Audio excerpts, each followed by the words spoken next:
I want you to picture the last time you were sitting with a friend, maybe just having coffee, and you realized you couldn't remember a piece of trivia, like the name of that character in a book, or a director of a film, or maybe it was a more complex work problem that just suddenly popped into your head. From the exact second that gap in your knowledge appears, to the moment you pull out your phone, open a search engine, or type an AI prompt. Actually, scratch that, I can't use ellipses. From the moment you pull out your phone, how many seconds actually pass? 3, 5. Yeah, if our reflex is to immediately reach for a device the literal moment we feel the edge of an unknown, we really have to look at what's happening chemically and psychologically in that tiny 3-second window. Like, what drives that twitch? It's almost this muscle memory of the mind at this point. Right. And welcome to this deep dive.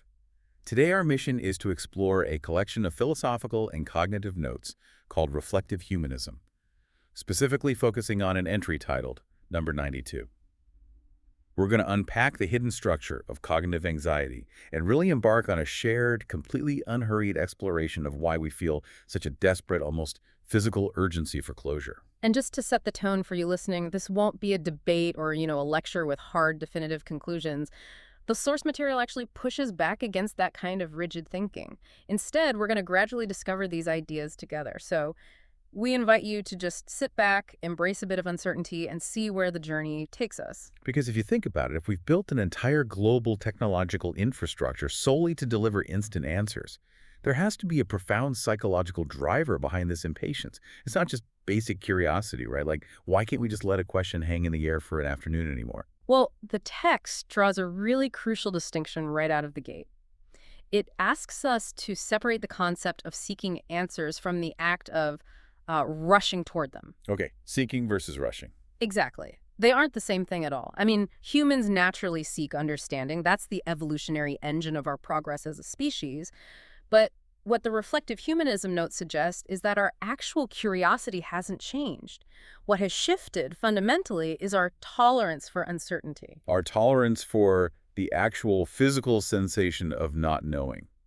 Because holding a question in your mind takes actual measurable energy. It really does. It's metabolically expensive. It reminds me of a computer's operating system.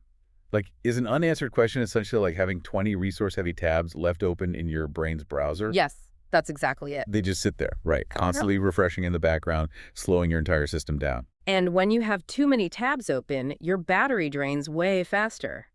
That drain is the cognitive load of ambiguity.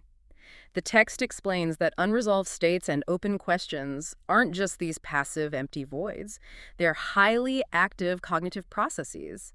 The brain treats an open question like an open circuit that desperately needs closing just to conserve energy. So when we feel sluggish or overwhelmed by that open circuit, we just want the relief of closing the tab. We literally just want the spinning wheel to stop. Which introduces a really fascinating concept from the source text. They call it the cognitive sedative. Cognitive sedative, wow. Yeah. Because the unclosed state has such a high, uncomfortable cognitive load, the answers we frantically search for often function less as profound truths and more as, well, anesthesia. So it's not even about finding the absolute truth or gaining deep wisdom. It's purely about alleviating the discomfort of the unknown. Right. We mistake the relief of closure for the satisfaction of actual understanding. That is wow. We're looking to numb the friction.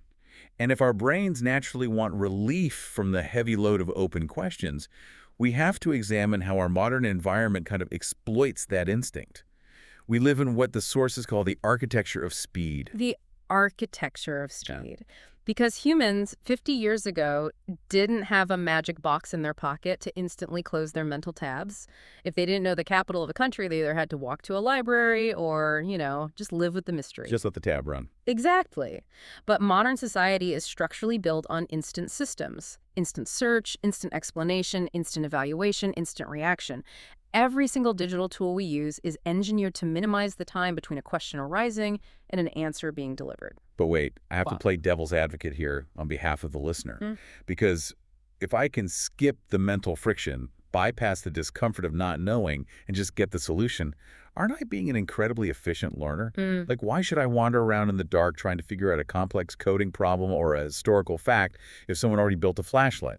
And that is the totally natural defense of our modern habits. It really feels like efficiency. But the resolution the source text offers is actually a profound warning. When we short-circuit the learning process, certain metrics do go up, like rote information increases, surface-level explanations Sure. increase, but genuine exploration decreases.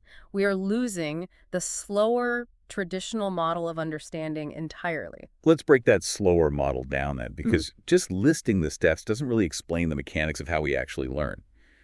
The sources outline this five-step progression, right? Discomfort, suspension, exploration, reobservation, and understanding. Yes, those five. So the first step, discomfort, is that spinning tab we talked about, the chemical stress response of the open circuit. Hmm. But what actually happens in the second step, suspension? Well, suspension is where you actively hold the discomfort without rushing to resolve it. Neurologically and psychologically, you're allowing the question to remain active while your brain creates new synaptic connections. You aren't just grabbing the cognitive sedative. Exactly. Instead of locking onto the first available fact just to numb the anxiety, your mind stays pliable. You are enduring the tension. Which allows you to move into the third step, exploration. You start wandering around the boundaries of the idea, testing different hypotheses. Yes. And then comes the critical fourth step, which is reobservation. Because you didn't immediately close the tab, you can step back and look at the problem with completely new eyes. You might realize the question you initially asked was actually the wrong question entirely. Oh, interesting. Yeah, reobservation is where the real synthesis happens. And then finally, you arrive at the fifth step, understanding. I can see this really clearly with something like watching a complex, kind of ambiguous movie. Discomfort is the confusion you feel when the credits roll. Suspension is sitting with that confusion on the drive home instead of immediately checking your phone. Exploration is turning the plot over in your head while you brush your teeth. Reobservation is waking up the next morning and realizing, oh, the movie wasn't actually about a literal monster, but it was a metaphor for grief. And finally, you reach understanding. That is a perfect illustration. Now imagine walking out of the theater and instantly pulling up a movie ending explained article on your phone. You bypass suspension, exploration, and reobservation entirely. You do. Our modern systems jump us straight from discomfort to closure. You get the data, you know what the monster represents, but you lose the depth. The meaning was supposed to be generated during that period of wandering. Right, so if you constantly jump from the question straight to the answer, you're really just collecting trivia. You aren't building a resilient worldview. And this brings up a pretty tough question about modern society. If we are constantly seeking this cognitive sedative, are we just becoming intellectually lazy? Are we getting shallower? Well, the text is actually highly empathetic on this point.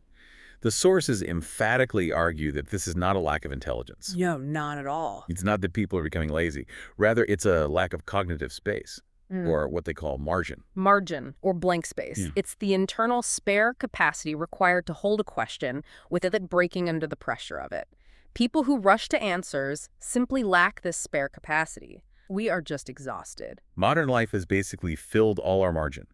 We're processing so much data, managing so many micro-decisions all day long, that the moment a new question arises, the brain system simply says, no more room, close this immediately to save battery. Yeah, and to explain how this lack of margin affects us, the text dives deep into the mechanics of how we update our worldview. It introduces the concepts of continuous generation versus discontinuous generation. Okay, generation meaning what exactly? Think of generation here as the way your brain integrates new information into your existing beliefs. Got it. Walk us through the difference. How does the brain actually update its understanding in those two modes? Well, when we force immediate updates, when we demand an instant answer to resolve our discomfort, we create discontinuous generation. This creates a really steep, jarring cognitive gradient. Imagine trying to rewrite the foundation of a house while you are still living inside it. That sounds terrifying. It is. You're yanking out load-bearing walls of your worldview to quickly jam in a new fact just to make the discomfort stop.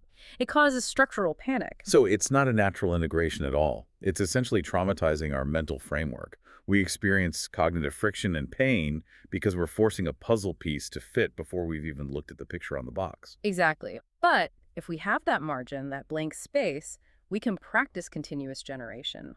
Holding an open question creates a gentle, continuous gradient. The question acts as a safe container where our worldview can quietly, gradually update over time. It's a smooth phase transition rather than a structural collapse. Okay, so the goal then isn't to build a bigger mental engine to calculate answers faster.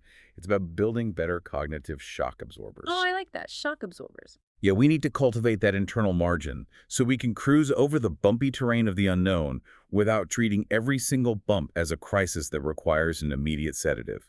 Cultivating that margin is the inner cognitive engineering that text advocates for. But, we run into a massive modern roadblock when we try to do this today. We're having this conversation in a world where artificial intelligence is becoming ubiquitous. Right. I mean, AI is currently the ultimate tool for generating instant answers. It is literally the ultimate cognitive sedative dispenser. If we need to preserve our margin, how do we interact with these tools without completely destroying our ability to hold open questions? This is perhaps the most radical and frankly fascinating part of the reflective humanism notes. Mhm. The text completely redefines what AI could be. It argues that AI shouldn't just be an oracle that forces closure. Instead, it proposes a model where AI acts in a health scan mode. Health scan mode. Yeah, operating as an atmospheric field. An atmospheric field. That sounds a bit poetic, but for you listening who are looking for actionable insight, what does that actually look like in practice? Because a health scan doesn't cure you instantly, right? It tells you your baseline so you can adjust your habits. So how does a user interact with an AI that acts like an atmosphere? Well, in this model, the AI doesn't force a definitive meaning onto you. It doesn't bark out the correct answer to quickly close your cognitive tab. Instead, it uses a kind of Socratic method. It quietly reflects your current cognitive position, illuminating your own biases and blind spots. So instead of a large language model giving you a bulleted summary of a historical event the exact second you ask for it, a health scan AI might say, I noticed you asked about the causes of this war. What factors do you think played a role before I provide the historical consensus? Yes, it becomes a tool for maintaining cognitive homeostasis. The text discusses an ethics of distance. Ethics of distance, meaning it doesn't crowd you. Exactly. The AI should touch our thoughts without invading them. By asking you what you think first, or by showing you the landscape of a debate rather than declaring a winner, it provides a space and atmosphere where we can safely hold our unresolved questions. It supports the suspension phase rather than short-circuiting it. Let me see if I can ground this with another analogy. Think about how we use GPS navigation today.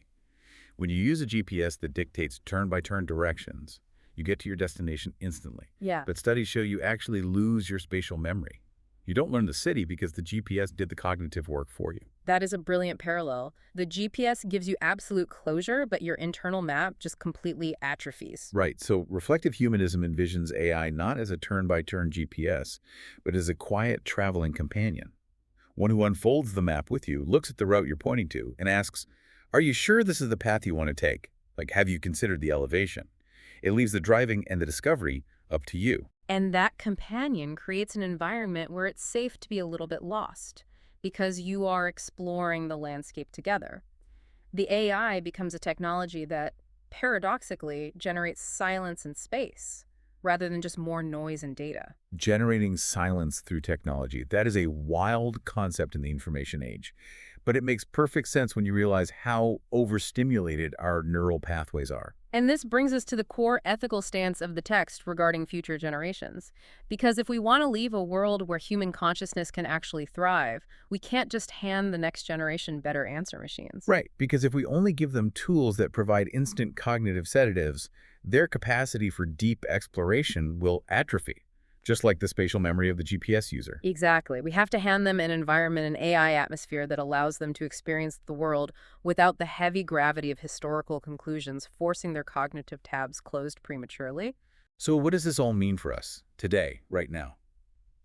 As we bring this exploration full circle, the core takeaway from these philosophical notes is that modern society is not suffering from a shortage of answers. I mean, we have more answers in our pockets than any generation in human history. We are suffering from a shortage of pause. We are absolutely starving for cognitive margin.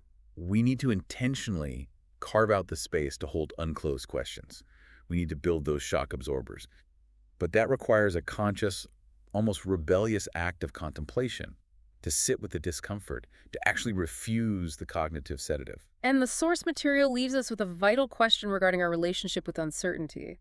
It asks, what are we truly seeking? Are we actually looking for the correct answers, or are we just desperately searching for an environment where uncertainty can be carried without fear? And if we do start designing technology, specifically AI, to provide that environment, to give us margin instead of instant answers, it raises a massive structural conflict. Our entire modern economy is based on the monetization of speed. Oh, absolutely. Social media algorithms, search engines, e-commerce, they all generate revenue by minimizing the time between a desire and a resolution. If we learn to endure the discomfort of an open question, we stop clicking, we stop scrolling.